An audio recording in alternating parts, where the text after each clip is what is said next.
Glycerin of density 1.25 into 10 की power 3 kg per meter cube is flowing through a conical section of pipe. The area of the cross section of the pipe at its end are 10 centimeter square and 5 centimeter square. The pressure drop across its length is 3 Newton पर, यानी कि इस तरीके से दे रखा है आपको। तो यहाँ पे जो इसका एरिया दे रखा है आपको 10 सेंटीमीटर स्क्वायर, यहाँ का एरिया जो दे रखा है वो 5 सेंटीमीटर स्क्वायर दे रखा है आपको। यहाँ का प्रेशर मान लो P1 है, यहाँ का कितना है P2, तो P1 माइनस P2 की जो वैल्यू है वो दे रखी है आपको 3 के बराबर। कितनी दे रखी है? 3 के बराबर दे रखी है। The rate of flow of the glycerine through the pipe is this, तो यानी कि एरिया इंटू वेलोसिटी का प्रोडक्ट आपको ये बताना है क्या होगा। तो यहाँ पे स्पीड मान लो v1 है, यहाँ की स्पीड कितनी है v2, यहाँ की स्पीड कितनी है v2 के बराबर है।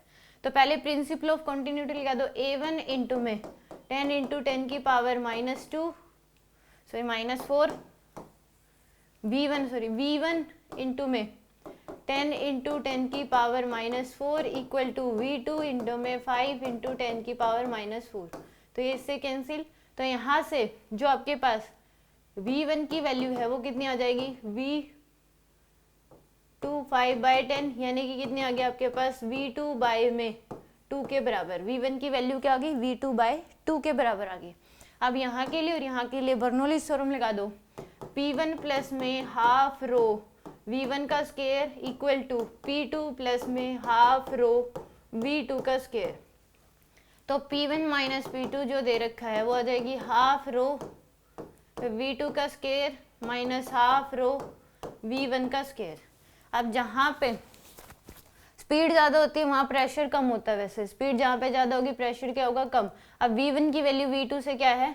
हाफ है, यानी कि स्पीड ज़्यादा है। यहाँ पे स्पीड जो है, यहाँ पे स्पीड ज़्यादा है तो प्रेशर कम होगा। तो p2 की जो v1 की वैल्यू यानी कि 3 equal to half rho v2 का square minus half rho into में v1 का स्क्वायर।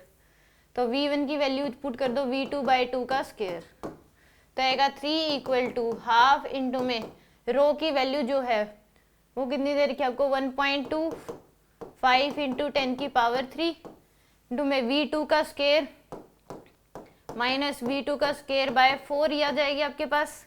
तो यहाँ से आपके पास ही आ जाएगा 3 इंटू में 2 डिवाइड बाई 1.25 इंटू 10 की पावर 3 इक्वल टू ये आ जाएगा आपके पास 3v2 का स्क्वायर बाय में 4 ये आएगी। तो v2 का स्क्वायर, यहाँ से v2 के स्क्वायर की वैल्यू जो आएगी वो आ जाएगी 3 इंटू में 2 इंटू 4 डिवाइड बाय 3 इंटू में 1.25 इंटू 10 की पावर 3।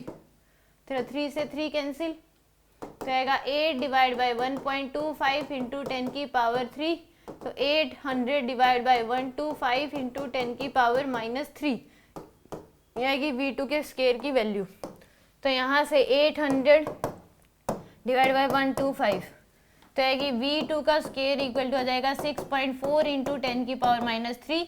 तो v2 का स्क्वायर इक्वल टू आ जाएगा 64 इंटू 10 की पावर -4। तो v2 की वैल्यू आएगी 8 इंटू 10 की पावर -2 ये आएगी आपके पास। तो यहाँ पे a2 इंटू में v2 की वैल्यू आपसे पूछी गई थी, तो a2 इंटू में v2, a2 की वैल्यू आपके पास 5 इंटू 10 की पावर -4 इंटू में v2 की वैल्यू है 8 इंटू 10 की पावर -2। तो ये आएगा आपके पास 40 इंटू 10 की पावर -6। कितनी आ जाएगी? 40 इंटू 10 की पावर -6। तो यानी कि आंसर आ जाएगा इसका 4 इंटू में